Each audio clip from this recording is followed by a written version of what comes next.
So how will you make your faith visible to others this week? In your home, in your school, in the workplace, the marketplace? How will you make your faith visible to others? You know, our faith isn't something that we just take down from the shelf for 1 hour a week. Come to Sinner's Doors, come to church and connect with the God of mercy, the God who loves and values all people equally. Kneel before the crucified Christ and commit ourselves to walk in his footsteps.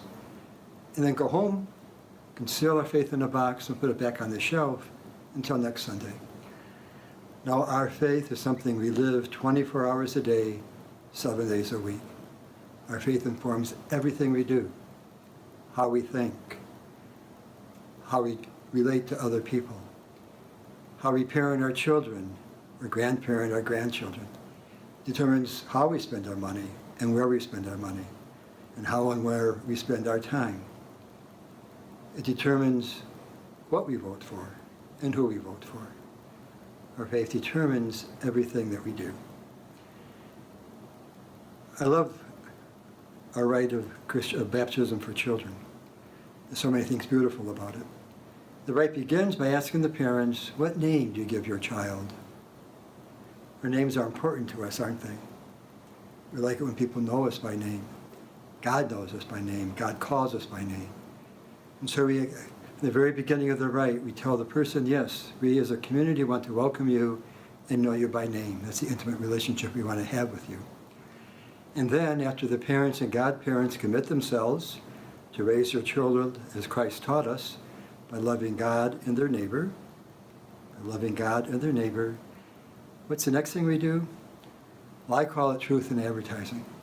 The next thing we do is trace the sign of the cross on the infant's forehead, the sign of our faith, the sign of the crucified Christ, we trace on our foreheads.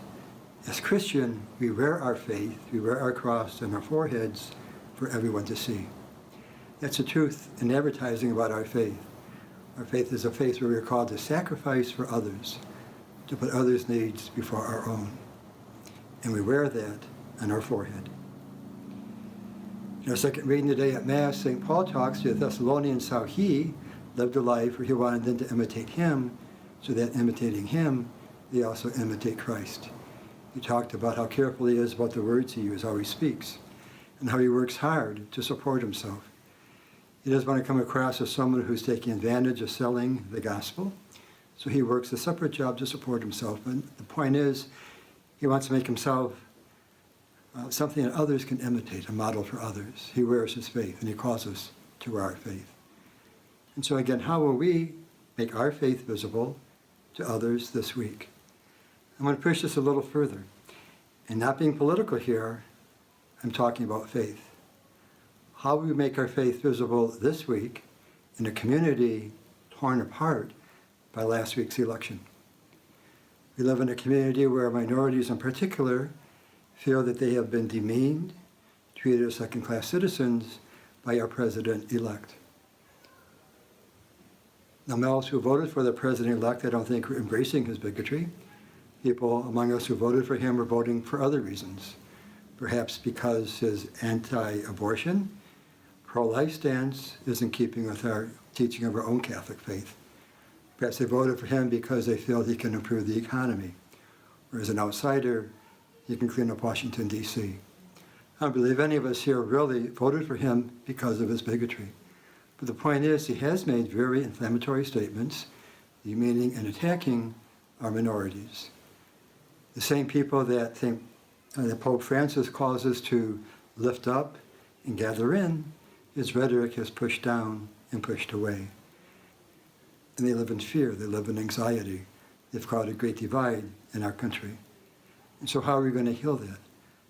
How this week perhaps we're going to deal with the division that may take place in our own workplace, our own family, over this issue. How are we going to kind of listen to those who are suffering and feel that they live in fear? How are we going to speak to them? How are we going to treat them this week?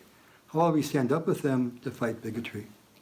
On the other side, too, those who feel they've been victimized, how can they wear their faith in such a way they don't respond with violence or retaliation, or by painting others with a strong brush, the one brush of bigotry? You know, politics never brings us together. C.S. Lewis in the Screwtape Letters talks about how the evil one, the devil, uses politics to tear people apart, to destroy community. What's going to bring us back together is not politics, but it's faith.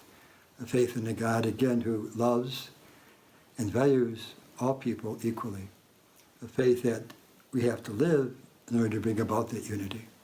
So how will you make her faith visible this week?